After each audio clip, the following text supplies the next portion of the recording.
কনকনে শীতেও যেন উৎসবের উত্তাপ চীনের হারবিনে। -20 ডিগ্রি তাপমাত্রায় শুরু হয়েছে বিশ্বের অন্যতম বড় এই বরফ উৎসব।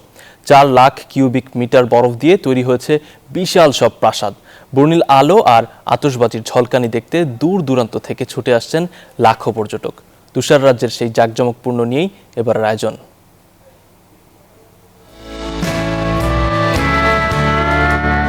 হাড় কাঁপানো শীতকে পাত্তাই দিচ্ছেন না কেউ।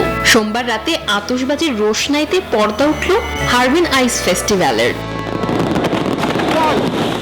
তাপমাত্রা -20 ডিগ্রি, তাতে কি?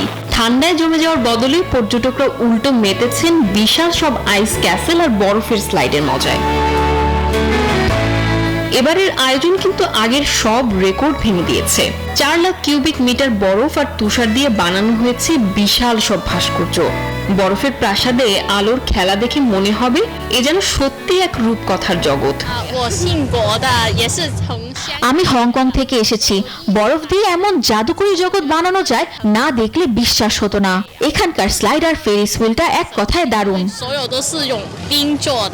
আবহাওয়া ঠিক থাকলে ফেব্রুয়ারির মাঝামাঝি পর্যন্ত চলবে এই বরফের কারুকাজ। গত বছর প্রায় 9 কোটি মানুষ এসেছিল এখানে। এবারও এই তুষার রাজ্য পর্যটকদের মন জয় করতে পুরোপুরি প্রস্তুত।